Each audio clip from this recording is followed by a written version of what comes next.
Alright, so we had a 32-hour WoW yesterday. This was between SNC family and BZR family.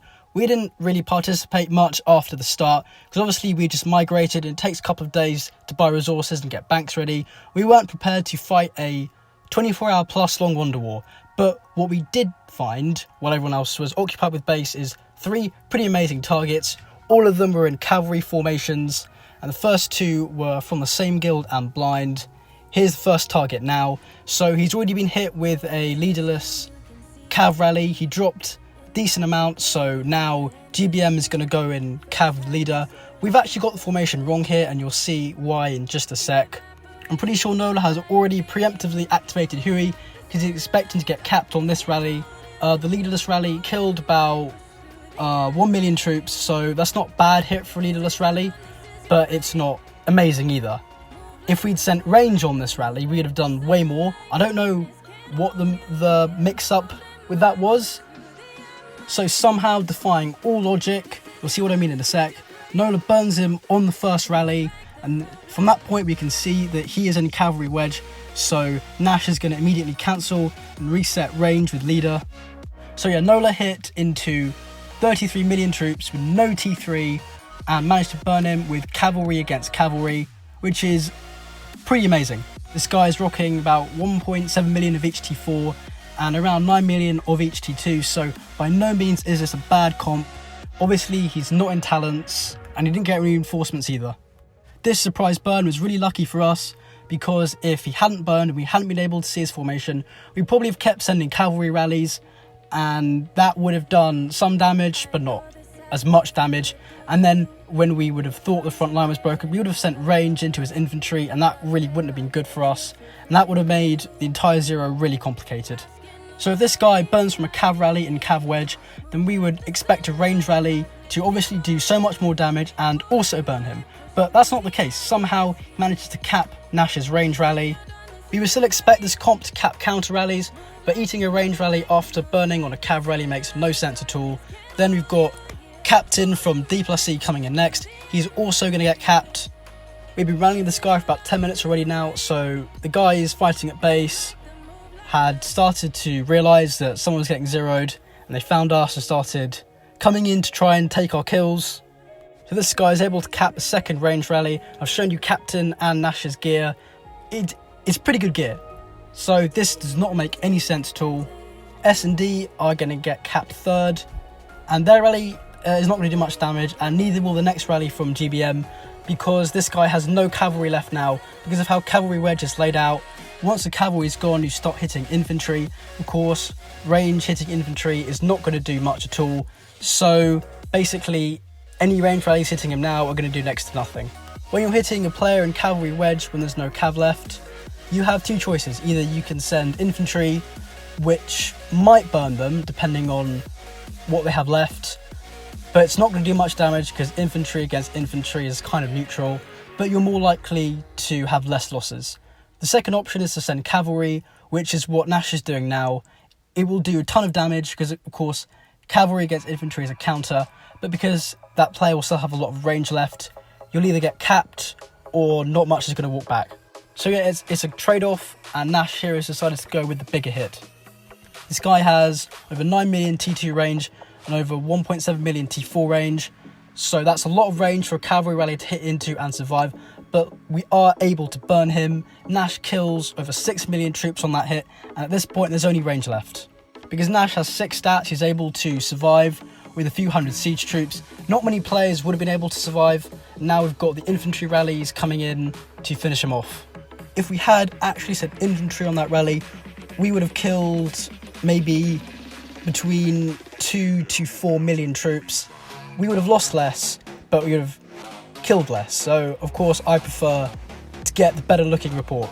The 2 rallies from X and GS are coming in now. Unfortunately, these guys just kind of scavenged off us throughout the whole of this rally party because they weren't able to hit these targets by themselves.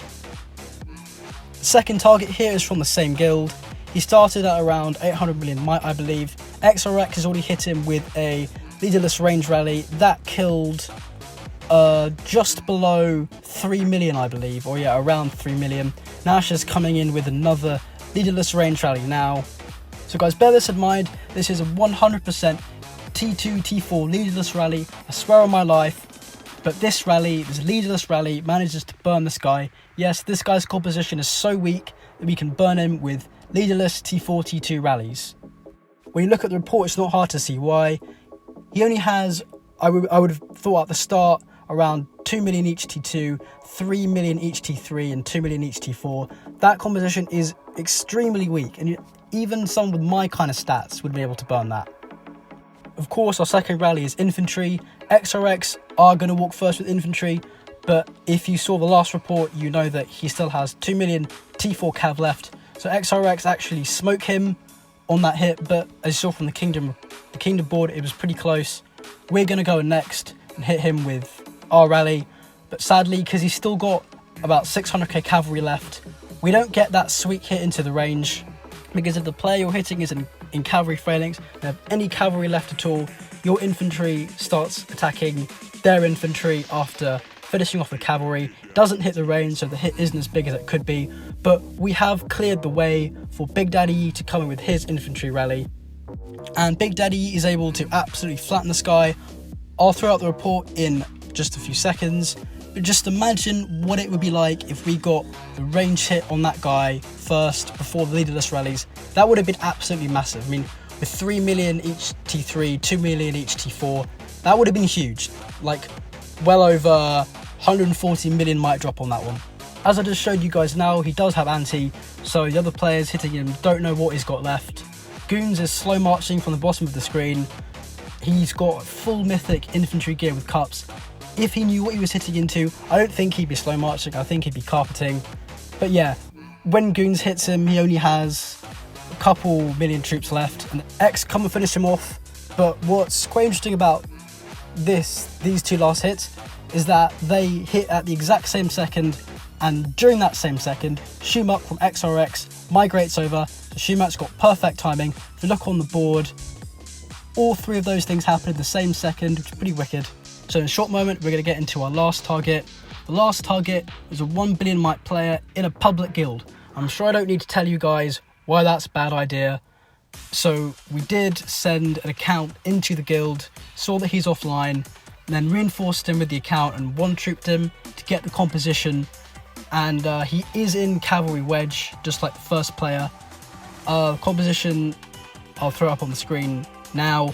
He has 2 million of each T4, 500k of each T3, and 3 million of each T2. That's not a bad composition. The T3 didn't really seem to change much. Of course, because he's in the public guild, we can see if he comes online.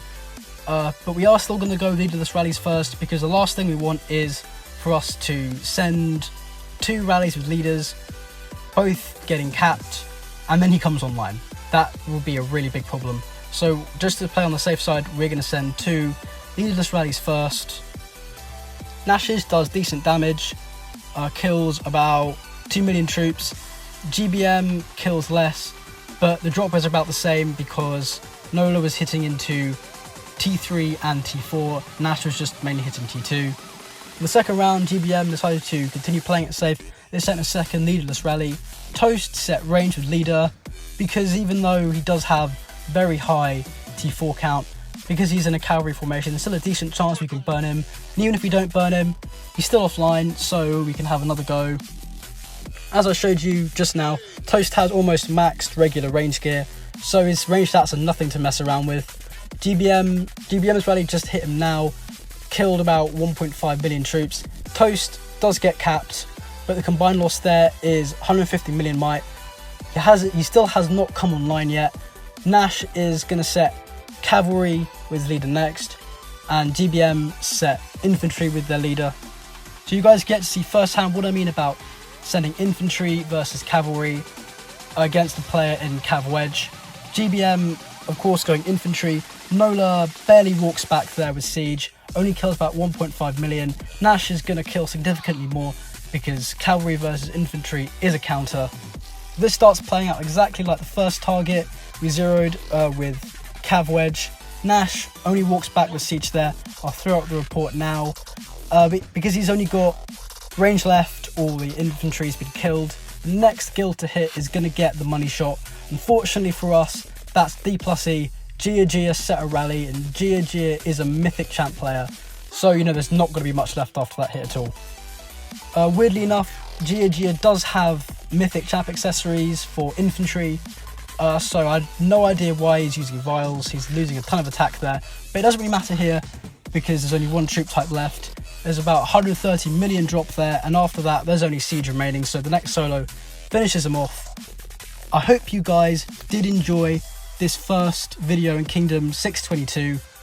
This time we managed to make it past 10 minutes without a 1 minute black screen. So we're kind of celebrating there. I won't get as much hate in the comments now. Thank you guys for watching and see you next time.